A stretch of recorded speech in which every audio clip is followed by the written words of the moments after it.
CET application ಪ್ರಕ್ರಿಯೆಯಲ್ಲಿ option entry ಮಾಡುವುದು ಹೇಗೆ, ಅದರ ನಂತರ ಚಾಯ್ಸ್ ಎಂಟ್ರಿ ಮಾಡುವುದು ಹೇಗೆ, ಚಲನ್ ಡೌನ್ಲೋಡ್ ಮಾಡಿಕೊಂಡು ಫೀಸ್ ಕಟ್ಟಿ ಅಡ್ಮಿಷನ್ ಆರ್ಡರ್ ತೆಗೆದುಕೊಂಡು ಕಾಲೇಜ್ಗೆ ಅಡ್ಮಿಷನ್ ಆಗುವುದು ಹೇಗೆ, ಈ ಎಲ್ಲ ಹಂತಗಳ ವಿವರಣೆ ಉದ್ಯೋಗಮಾಲೆಯ ಈ ತುರ್ತು ವಿಶೇಷ ಸಂಚಿಕೆಯಲ್ಲಿ.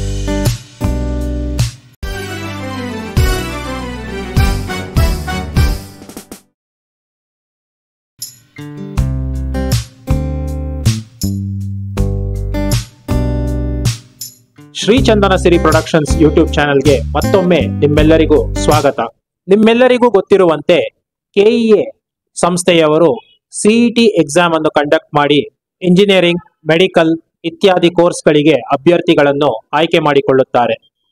ಅದೇ ರೀತಿ PGCET, ಡಿಪ್ಲೊಮಾ ಸಿಇಟಿ ಈ ರೀತಿ ಬೇರೆ ಬೇರೆ ಕ್ವಾಲಿಫಿಕೇಶನ್ನ ವಿದ್ಯಾರ್ಥಿಗಳನ್ನು ಉನ್ನತ ವಿದ್ಯಾಭ್ಯಾಸಕ್ಕೆ ಅಡ್ಮಿಷನ್ ಆಗಲು ಈ ರೀತಿ ಸಿಇಟಿ ಎಕ್ಸಾಮ್ ಕಂಡಕ್ಟ್ ಮಾಡಿ ನಂತರ ಕೆಲ ಆಯ್ಕೆ ಪ್ರಕ್ರಿಯೆ ಹಂತಗಳಲ್ಲಿ ಅಭ್ಯರ್ಥಿಗಳನ್ನು ಆಯ್ಕೆ ಮಾಡಿಕೊಂಡು ಕಾಲೇಜ್ಗಳಿಗೆ ಅಡ್ಮಿಷನ್ ಆಗಲು ಆನ್ಲೈನ್ ಮುಖಾಂತರ ಅನುಕೂಲ ಮಾಡಿಕೊಟ್ಟಿದ್ದಾರೆ.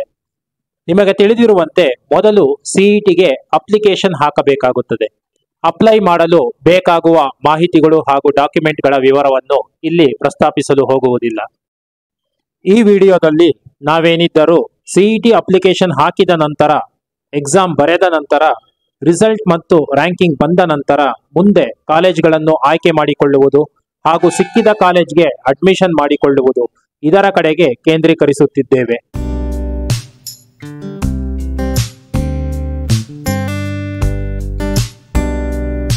ನಾವು ಈಗ ತಿಳಿಸುವ ಎಲ್ಲ ಪ್ರಕ್ರಿಯೆಗಳು ಹಾಗೂ ಹಂತಗಳು ಎಲ್ಲ ರೀತಿಯ ಸಿಇಟಿಗಳಿಗೂ ಅಂದರೆ KCET, PUC ನಂತರ ಇಂಜಿನಿಯರಿಂಗ್, ಮೆಡಿಕಲ್ ಇತ್ಯಾದಿ ಕೋರ್ಸ್ಗಳು, ಡಿಪ್ಲೊಮಾ ಸಿಇಟಿ ಅಂದರೆ ಡಿಪ್ಲೊಮಾ ಮುಗಿದ ನಂತರ ಇಂಜಿನಿಯರಿಂಗ್, PGCET ಅಂದರೆ ಡಿಗ್ರಿ ನಂತರ MBA, MCA ಕೋರ್ಸ್ಗಳು, ಅದೇ ರೀತಿ BSc ನರ್ಸಿಂಗ್ ನಂತರ MSc ನರ್ಸಿಂಗ್, ಹೀಗೆ ಎಲ್ಲ ರೀತಿಯ ಸಿಇಟಿಗಳಿಗೂ ಇದು ಅನ್ವಯವಾಗುತ್ತದೆ.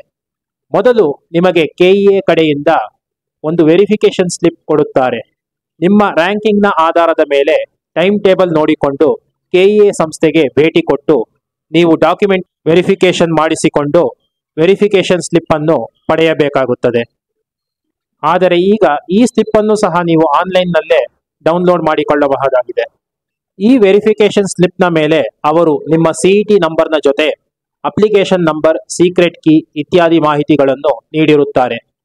ನೀವು ಯಾವ ಸಿಇಟಿ ಪ್ರಕ್ರಿಯೆಯಲ್ಲಿ ಭಾಗವಹಿಸುತ್ತೀರೋ ಆ ವೆಬ್ಸೈಟ್ನ ಲಿಂಕ್ ಅನ್ನು ನೀವು ಪ್ರತಿದಿನ ಓಪನ್ ಮಾಡಿ ನೋಡುತ್ತಿದ್ದರೆ ಅವರು ಬೇರೆ ಬೇರೆ ಮಾಹಿತಿಗಳನ್ನು ಅಲ್ಲಿ ಕೊಡುತ್ತಾ ಹೋಗುತ್ತಿರುತ್ತಾರೆ. ಸೀಟ್ ಮ್ಯಾಟ್ರಿಕ್ಸ್ ಅಂದರೆ ಯಾವ ಯಾವ ಕಾಲೇಜ್ಗಳಲ್ಲಿ ನಿಮ್ಮ ಕೋರ್ಸ್ನ ಎಷ್ಟು ಸೀಟ್ಗಳು ಲಭ್ಯವಿವೆ ಈ ಮಾಹಿತಿಯನ್ನು ಸಹ ನೀವು ಇಲ್ಲಿ ಪಡೆಯಬಹುದಾಗಿದೆ. ಇದರ ಜೊತೆಗೆ ಟೈಮ್ ಟೇಬಲ್ ಅನ್ನು ಸಹ ಅವರು ಕೊಡುತ್ತಿರುತ್ತಾರೆ. ಅಂದರೆ ಯಾವ ದಿನಾಂಕದಂದು ಆಪ್ಷನ್ ಎಂಟ್ರಿ ಶುರುವಾಗುತ್ತದೆ, ಯಾವಾಗ ಅದು ಮುಗಿಯುತ್ತದೆ, ಯಾವಾಗ ರಿಸಲ್ಟ್ ಬರುತ್ತದೆ, ಈ ರೀತಿ ಎಲ್ಲಾ ಮಾಹಿತಿಗಳನ್ನು ಅವರು ಕಾಲ ಕಾಲಕ್ಕೆ ನೀಡುತ್ತಾ ಹೋಗುತ್ತಾರೆ. ಆಪ್ಷನ್ ಎಂಟ್ರಿ ಶುರುವಾದಾಗ ಅವರು ನಿಮಗೆ 2-3 ದಿನಗಳ ಕಾಲ ಆಪ್ಷನ್ ಎಂಟ್ರಿ ಮಾಡುವ ಅವಕಾಶವನ್ನು ಕೊಡುತ್ತಾರೆ. ಇದೇ ಪೇಜ್ನ ಮೇಲೆ ಅವರು ಆಪ್ಷನ್ ಎಂಟ್ರಿ ಲಿಂಕ್ ಅನ್ನು ಸಹ ಕೊಡುತ್ತಾರೆ. ಅದನ್ನು ಕ್ಲಿಕ್ ಮಾಡಿದಾಗ ನೀವು CET number, application number, secret key ಹಾಗೂ ನಿಮಗೆ ಬೇಕಾದ ಪಾಸ್ವರ್ಡ್ ಕೊಟ್ಟು ಓಪನ್ ಮಾಡಬಹುದು. ನಂತರ ನೀವು ಆಪ್ಷನ್ ಎಂಟ್ರಿ ಮಾಡಬಹುದು. ಆಪ್ಷನ್ ಎಂಟ್ರಿ ಮಾಡುವ ಮುನ್ನ ನೀವು ಮೊದಲು ಮಾಡಬೇಕಾದ ಮುಖ್ಯವಾದ ಕೆಲಸವೆಂದರೆ ಒಂದು ಹಾಳೆಯ ಮೇಲೆ ನಿಮಗೆ ಬೇಕಾದ ಕಾಲೇಜ್ಗಳು ಹಾಗೂ ಕೋರ್ಸ್ಗಳು, ಇದರ ಕಾಂಬಿನೇಷನ್ನ ಮೇಲೆ ಒಂದು ಕಾಲೇಜ್ ಕೋರ್ಸ್ ಕೋಡ್ ಇರುತ್ತದೆ. ಇದನ್ನು ನೀವು ಸಿಇಟಿ ಮ್ಯಾಟ್ರಿಕ್ಸ್ ನಲ್ಲಿ ನೋಡಿ ತಿಳಿದುಕೊಳ್ಳಬಹುದು. ಈ ಕಾಲೇಜ್ ಕೋರ್ಸ್ ಕೋಡ್ಗಳನ್ನು ಅಂದರೆ ಉದಾಹರಣೆಗೆ MS ರಾಮಯ್ಯ ಕಾಲೇಜ್ನಲ್ಲಿ BE ಕಂಪ್ಯೂಟರ್ ಸೈನ್ಸ್ ಕೋರ್ಸ್ ಬೇಕಾದರೆ ಕಾಲೇಜ್ ಕೋಡ್ 11MS, ಇದು ಕೇವಲ ಉದಾಹರಣೆ ಮಾತ್ರ. ಮತ್ತು ಅದರ ಜೊತೆಗೆ CS, ಇದು ಕೋರ್ಸ್ ಕೋಡ್, ಇವೆರಡರ ಕಾಂಬಿನೇಷನ್ 11MS CS, ಈ ರೀತಿ ಕಾಲೇಜ್ ಕೋರ್ಸ್ ಕೋಡ್ ಆಗುತ್ತದೆ. ಇಂತಹ ನಿಮಗೆ ಬೇಕಾದ ಎಲ್ಲ ಕಾಲೇಜ್ ಕೋರ್ಸ್ ಕೋಡ್ಗಳನ್ನು ಸೀಟ್ ಮ್ಯಾಟ್ರಿಕ್ಸ್ ನಲ್ಲಿ ನೋಡಿಕೊಂಡು ಅವುಗಳನ್ನು ನಿಮಗೆ ಬೇಕಾದ ಆದ್ಯತೆ ಪ್ರಕಾರ ಕಾಲೇಜ್ ಕೋರ್ಸ್ಗಳ ಪಟ್ಟಿ ಮಾಡಿಕೊಳ್ಳಬೇಕು. ನಿಮಗೆ ಬೇಕಾದಷ್ಟು ಕಾಲೇಜುಗಳನ್ನು ನೀವು ಪಟ್ಟಿ ಮಾಡಿಕೊಳ್ಳಬಹುದು. 10, 20, 30, 50 ಹೀಗೆ ನಿಮಗೆ ಎಷ್ಟು ಬೇಕೋ ಅಷ್ಟು ಕಾಲೇಜುಗಳನ್ನು ಆಯ್ಕೆ ಮಾಡಿಕೊಳ್ಳಬಹುದು. ನಿಮ್ಮ ಆದ್ಯತೆ ಒಳ್ಳೆಯ ಕಾಲೇಜ್ ಎಂದಾದರೆ ಮೊದಲು ಒಳ್ಳೆಯ ಕಾಲೇಜುಗಳನ್ನು ನಿಮ್ಮ ಪಟ್ಟಿಯ ಮೇಲ್ಭಾಗದಲ್ಲಿ ಹಾಕಬಹುದು. ನಿಮ್ಮ ಆದ್ಯತೆ ಕೋರ್ಸ್ ಎಂದಾದರೆ ಮೊದಲು ಒಳ್ಳೆಯ ಕೋರ್ಸ್ಗಳನ್ನು ಪಟ್ಟಿಯ ಮೇಲ್ಭಾಗಕ್ಕೆ ಹಾಕಬಹುದು. ಈ ರೀತಿ ನೀವು ಪಟ್ಟಿ ಮಾಡಿದ ಕಾಲೇಜ್ ಕೋರ್ಸ್ ಕೋಡ್ಗಳನ್ನು ಆಪ್ಷನ್ ಎಂಟ್ರಿ ಪೇಜ್ನ ಮೇಲೆ ಹುಡುಕಿ 1, 2, 3 ಈ ರೀತಿ ನಿಮ್ಮ ಆದ್ಯತೆ ಅಂದರೆ ಆಪ್ಷನ್ಗಳನ್ನು ಹಾಕಿಕೊಂಡು ಹೋಗಬಹುದು. ಈ ಪೇಜ್ ಬೇಗನೆ ಡಿಆಕ್ಟಿವೇಟ್ ಆಗುವುದರಿಂದ ಆಗಿಂದಾಗ್ಗೆ ಅಂದರೆ 5, 10 ಕಾಲೇಜ್ ಕೋರ್ಸ್ ಕೋಡ್ಗಳನ್ನು ತುಂಬಿದ ತಕ್ಷಣ ಸಬ್ಮಿಟ್ ಮಾಡಿ ಪಕ್ಕದ ಭಾಗದಲ್ಲಿ ನಿಮಗೆ ಬೇಕಾದ ಕಾಲೇಜ್ಗಳು ಹಾಗೂ ಕೋರ್ಸ್ಗಳು ಪಟ್ಟಿಯಾಗಿದೆಯೇ ಇಲ್ಲವೇ ಎಂಬುದನ್ನು ಖಾತರಿಪಡಿಸಿಕೊಳ್ಳಬೇಕು. ಎಲ್ಲ ಆಪ್ಷನ್ಗಳನ್ನು ಎಂಟ್ರಿ ಮಾಡಿದ ಮೇಲೆ ನಿಮಗೇನಾದರೂ ಈ ಆದ್ಯತೆಗಳನ್ನು ಮೇಲೆ ಕೆಳಗೆ ಮಾಡಬೇಕಿದ್ದರೆ ಈ ಮಧ್ಯದ ಟೇಬಲ್ನಲ್ಲಿ ಈ ಸಂಖ್ಯೆಗಳನ್ನು ನೀವು ತಿದ್ದಬಹುದು. ಅಂದರೆ 8ನೇ ಕಾಲೇಜ್ಗೆ 1 ಎಂದು ಮಾಡಿ ಅಪ್ಡೇಟ್ ಮಾಡಿದರೆ 8ನೇ ಕಾಲೇಜ್ 1ನೇ ಸ್ಥಾನಕ್ಕೆ ಬದಲಾಗುತ್ತದೆ. ಅದೇ ರೀತಿ ನಿಮಗೆ ಯಾವುದಾದರೂ ಕಾಲೇಜ್ ಬೇಡವೆನಿಸಿದರೆ ಅದನ್ನು 0 ಎಂದು ಮಾಡಿ ಡಿಲೀಟ್ ಮಾಡಬಹುದು. ಹೀಗೆ ನೀವು ಆಯ್ಕೆ ಮಾಡಿದ ಕಾಲೇಜ್ ಕೋರ್ಸ್ಗಳ ಪಟ್ಟಿಯನ್ನು PDF ಮಾಡಿ ಪ್ರಿಂಟ್ ಸಹ ತೆಗೆದುಕೊಳ್ಳಬಹುದು.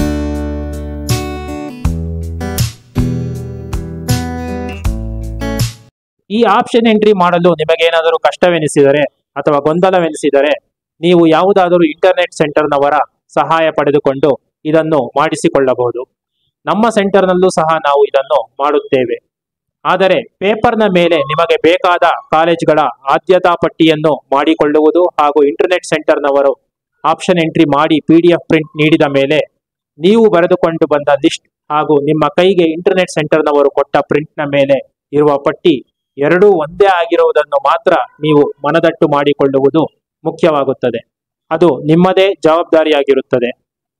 ಒಂದು ಬಾರಿ ಆಪ್ಷನ್ ಎಂಟ್ರಿ ಮಾಡಿದ ಮೇಲೆ ನಿಮಗೆ ನೀಡುವ 2-3 ದಿನಗಳ ಕಾಲಾವಕಾಶದ ಮಧ್ಯದಲ್ಲಿ ನೀವು ಮತ್ತೆ ಈ ಪಟ್ಟಿಯನ್ನು ಪರಿಷ್ಕರಿಸಿಕೊಳ್ಳಬಹುದು. ಬೇಡದ ಕಾಲೇಜನ್ನು ತೆಗೆದುಹಾಕುವುದು, ಬೇಕಾಗಿರುವ ಹೊಸ ಕಾಲೇಜುಗಳನ್ನು ಆಡ್ ಮಾಡುವುದು, ಮೇಲೆ ಕೆಳಗೆ ಮಾಡುವುದು ಇವೆಲ್ಲವನ್ನೂ ಸಹ ನೀವು ಮಾಡಬಹುದಾಗಿದೆ. ಕೆಇಎನವರು ಮೊದಲು ಮಾರ್ಕ್ ಅಲಾಟ್ಮೆಂಟ್ ರಿಸಲ್ಟ್ ಎಂದು ಬಿಡುತ್ತಾರೆ. ಅಂದರೆ ನೀವು ಆಯ್ಕೆ ಮಾಡಿದ ಆಪ್ಷನ್ಗಳ ಆಧಾರದ ಮೇಲೆ ನಿಮ್ಮ ಮೆರಿಟ್ನ ಯಾವ ಕಾಲೇಜ್ ಕೋರ್ಸ್ ಸಿಕ್ಕಿದೆ ಎಂದು ಅವರು ರಿಸಲ್ಟ್ ಬಿಡುತ್ತಾರೆ. ಆದರೆ ಇದು ಕೇವಲ ಮಾರ್ಕ್ ಅಲಾಟ್ಮೆಂಟ್ ಅಂದರೆ ಅಣಕು ರಿಸಲ್ಟ್ ಆಗಿರುತ್ತದೆ. ಇದರಲ್ಲಿ ನಿಮಗೆ ಸಿಗುವ ಸೀಟ್ ಕನ್ಫರ್ಮ್ ಆಗಿರುವುದಿಲ್ಲ. ಆದರೆ ಅದು ನಿಮಗೊಂದು ಸೂಚನೆ ನೀಡಿದಂತಾಗುತ್ತದೆ. ಆಗ ನೀವು ಸೇರಿದಂತೆ ಇತರೆ ಎಲ್ಲ ವಿದ್ಯಾರ್ಥಿಗಳು ಎಚ್ಚರಗೊಂಡು ಇನ್ನಷ್ಟು ಕಾಲೇಜ್ ಕೋರ್ಸ್ಗಳನ್ನು ಆಡ್ ಮಾಡುವುದು, ಮೇಲೆ ಕೆಳಗೆ ಮಾಡುತ್ತಾರೆ. ಇದು ಅಂದರೆ ಮಾರ್ಕ್ ಅಲಾಟ್ಮೆಂಟ್ ಒಂದು ರೀತಿಯ ಎಚ್ಚರಿಕೆ ಗಂಟೆ ಇದ್ದಂತೆ. ಈ ರೀತಿ ಮಾರ್ಕ್ ಅಲಾಟ್ಮೆಂಟ್ ಮುಗಿದ ಮೇಲೆ ಮತ್ತೊಮ್ಮೆ ನಿಮ್ಮ ಆದ್ಯತಾ ಪಟ್ಟಿಯ ಆಧಾರದ ಮೇಲೆ ಮತ್ತು ನಿಮ್ಮ ಮೆರಿಟ್ಗೆ ಅನುಗುಣವಾಗುವಂತೆ ಮತ್ತೊಮ್ಮೆ ನಿಮಗೆ ಸೀಟ್ ಅಲಾಟ್ಮೆಂಟ್ ಆಗುತ್ತದೆ. ಹೀಗೆ 1-2 ದಿನಗಳ ನಂತರ ರಿಯಲ್ ಅಲಾಟ್ಮೆಂಟ್ ರಿಸಲ್ಟ್ ಅನೌನ್ಸ್ ಆಗುತ್ತದೆ. ಒಮ್ಮೊಮ್ಮೆ ಮಾರ್ಕ್ ರಿಸಲ್ಟ್ ನಲ್ಲಿ ಸಿಕ್ಕಿದ ಕಾಲೇಜೇ ನಿಮಗೆ ರಿಯಲ್ ಅಲಾಟ್ಮೆಂಟ್ ನಲ್ಲೂ ಸಿಗಬಹುದು. ಆದರೆ ಎಷ್ಟೋ ಬಾರಿ ನಿಮಗೆ ಬೇರೆ ಕಾಲೇಜ್ ಸಿಗುವ ಸಾಧ್ಯತೆಯೇ ಇರುತ್ತದೆ. ಈ ರೀತಿ ರಿಯಲ್ ಅಲಾಟ್ಮೆಂಟ್ ರಿಸಲ್ಟ್ ಬಂದ ಮೇಲೆ ಇದು ನಿಮಗೆ ಮೊದಲನೇ ಸುತ್ತಿನಲ್ಲಿ ಸಿಕ್ಕಿದ ಕಾಲೇಜ್ ಕೋರ್ಸ್ ಆಗಿರುತ್ತದೆ. ಮೊದಲನೇ ಸುತ್ತಿನ ನಂತರ 2-3 ಈ ರೀತಿ ಸುತ್ತುಗಳಲ್ಲಿ ಈ CET ಪ್ರಕ್ರಿಯೆ ಮುಂದುವರಿಸುತ್ತಾರೆ.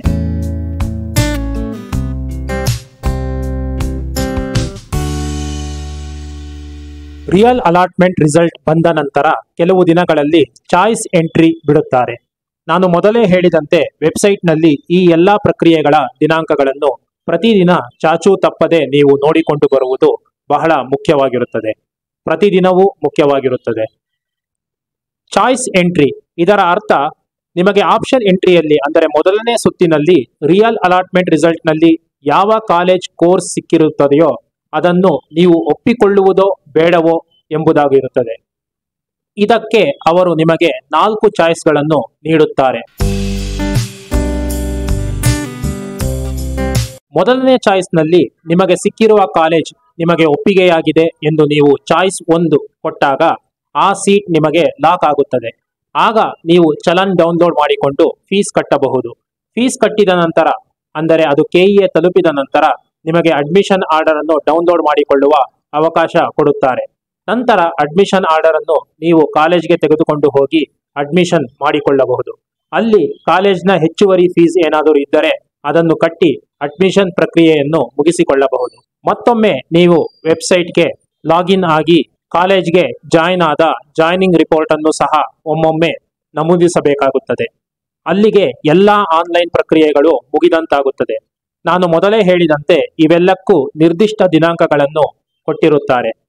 ಚಾಯ್ಸ್ ಎಂಟ್ರಿ ಎಷ್ಟು ದಿನಗಳೊಳಗೆ ಮಾಡಬೇಕು, ಎಷ್ಟು ದಿನಗಳೊಳಗೆ ಫೀಸ್ ಕಟ್ಟಬೇಕು, ಅಡ್ಮಿಷನ್ ಎಷ್ಟು ದಿನಾಂಕದ ಒಳಗೆ ಮಾಡಿಕೊಳ್ಳಬೇಕು, ಇವೆಲ್ಲವನ್ನೂ ಸಹ ನೀವು ನೋಡಿಕೊಳ್ಳಬೇಕಾಗುತ್ತದೆ. ಈಗ ಎರಡನೇ ಚಾಯ್ಸ್ಗೆ ಬರೋಣ.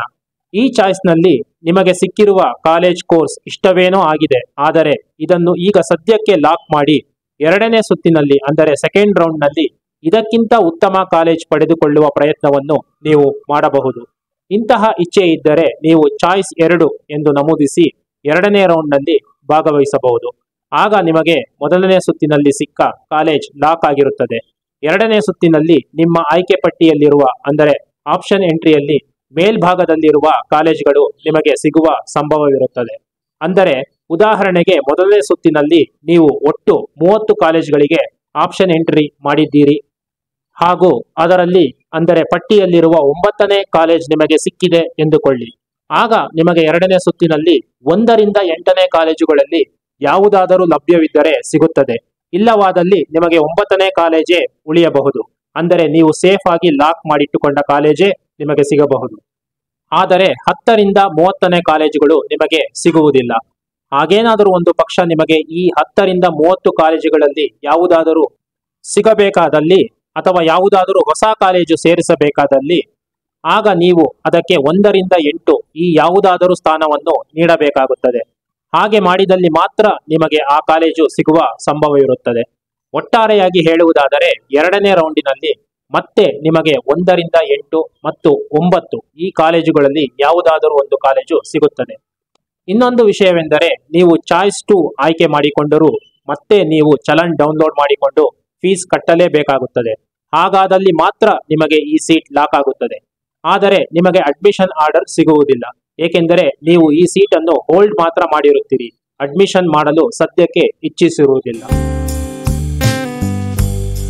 ಈಗ ಮೂರನೇ ಚಾಯ್ಸ್ ನೋಡೋಣ. ಈ ಚಾಯ್ಸ್ನಲ್ಲಿ ನಿಮಗೆ ಈಗ ಸಿಕ್ಕಿರುವ ಕಾಲೇಜ್ ಕೋರ್ಸ್ ಇಷ್ಟವಿಲ್ಲವೆಂದು ಆ ಸೀಟನ್ನು ಬಿಟ್ಟುಕೊಡುವಂತಾಗುತ್ತದೆ. ಹಾಗಾಗಿ ನಿಮಗೆ ಎರಡನೇ ಸುತ್ತಿನಲ್ಲಿ ನಿಮ್ಮ ಪಟ್ಟಿಯಲ್ಲಿರುವ ಉಳಿದ ಎಲ್ಲಾ ಕಾಲೇಜುಗಳಲ್ಲಿ ಸಿಗುವ ಅವಕಾಶವಿರುತ್ತದೆ. ಈಗಲೂ ಸಹ ನೀವು ಪಟ್ಟಿಯಲ್ಲಿ ಮೇಲೆ ಕೆಳಗೆ ಮಾಡುವುದು, ಬೇಡದಿರುವ ಕಾಲೇಜುಗಳನ್ನು ತೆಗೆದುಹಾಕುವುದು ಇವೆಲ್ಲವನ್ನು ಮಾಡಬಹುದು. ಈ ಚಾಯ್ಸ್ 3 ಆಯ್ಕೆ ಮಾಡಿಕೊಂಡರೆ ನೀವು ಯಾವುದೇ ಫೀಸ್ ಕಟ್ಟುವುದು ಬೇಕಿರುವುದಿಲ್ಲ, ಅಡ್ಮಿಷನ್ ಆಗುವ ಪ್ರಮೇಯವೂ ಇಲ್ಲ. ನೇರವಾಗಿ ನೀವು ಮುಂದಿನ ಅಂದರೆ ಎರಡನೇ ಸುತ್ತಿನಲ್ಲಿ ಭಾಗವಹಿಸುತ್ತೀರಾ. ನಾಲ್ಕನೇ ಚಾಯ್ಸ್ ಎಂದರೆ ನಿಮಗೆ ಸಿಕ್ಕ ಕಾಲೇಜು ಇಷ್ಟವಿಲ್ಲ, ಯಾವುದೇ ಸೀಟನ್ನು ಹೋಲ್ಡ್ ಮಾಡುವುದಿಲ್ಲ, ಜೊತೆಗೆ ಮುಂದಿನ ಸುತ್ತಿನಲ್ಲೂ ಭಾಗವಹಿಸುವುದಿಲ್ಲ ಎಂದು ಸಿಇಟಿ ಪ್ರಕ್ರಿಯೆಯಿಂದ ಸಂಪೂರ್ಣವಾಗಿ ಹೊರಬರುವುದು ಈ ಚಾಯ್ಸ್ ಆಗಿದೆ.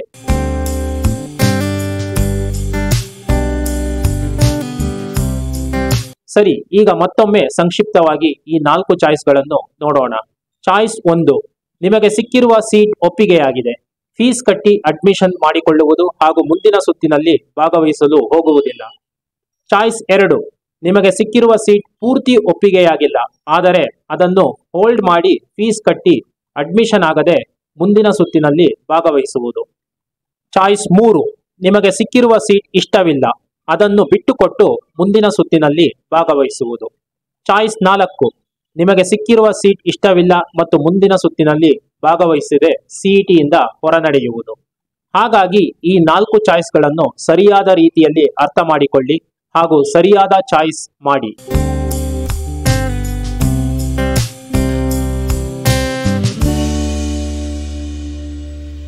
ಈಗ ನಿಮಗೆ ಸಿಇಟಿಯ ಆಪ್ಷನ್ ಎಂಟ್ರಿ ಹಾಗೂ ಚಾಯ್ಸ್ ಎಂಟ್ರಿ ಪ್ರಕ್ರಿಯೆ ಸಂಪೂರ್ಣವಾಗಿ ಅರ್ಥವಾಗಿದೆ ಎಂದು ಭಾವಿಸುತ್ತೇವೆ. ಈ ವಿಡಿಯೋವನ್ನು ಆದಷ್ಟು ಬೇಗ ಅಪ್ಲೋಡ್ ಮಾಡುವ ತುಡಿತ ನಮಗಿತ್ತು. ಏಕೆಂದರೆ diploma CET, PG CET, UG CET ಇವೆಲ್ಲವೂ ನಡೆಯುತ್ತಿರುವುದರಿಂದ ವಿದ್ಯಾರ್ಥಿಗಳು ಹಾಗೂ ಪೋಷಕರಲ್ಲಿರುವ ಗೊಂದಲಗಳನ್ನು ನಿವಾರಿಸುವ ಅನಿವಾರ್ಯತೆ ಇತ್ತು. ಈ ವಿಡಿಯೋವನ್ನು ಆದಷ್ಟು ಜನರಿಗೆ ಶೇರ್ ಮಾಡಿ, ನಮ್ಮ ಚಾನೆಲ್ಗೆ ಸಬ್ಸ್ಕ್ರೈಬ್ ಆಗಿ. ಇಂತಹ ಹಲವು ಉಪಯುಕ್ತ ವಿಡಿಯೋಗಳನ್ನು ಮಾಡಲು ನಮಗೆ ಉತ್ತೇಜನ ನೀಡಿದಂತಾಗುತ್ತದೆ. ಕಮೆಂಟ್ ಮಾಡಿ ನಿಮಗೆ ಇರುವ ಇನ್ಯಾವುದೇ ಅನುಮಾನಗಳನ್ನು ಪರಿಹರಿಸಿಕೊಳ್ಳಿ. ವಂದನೆಗಳು.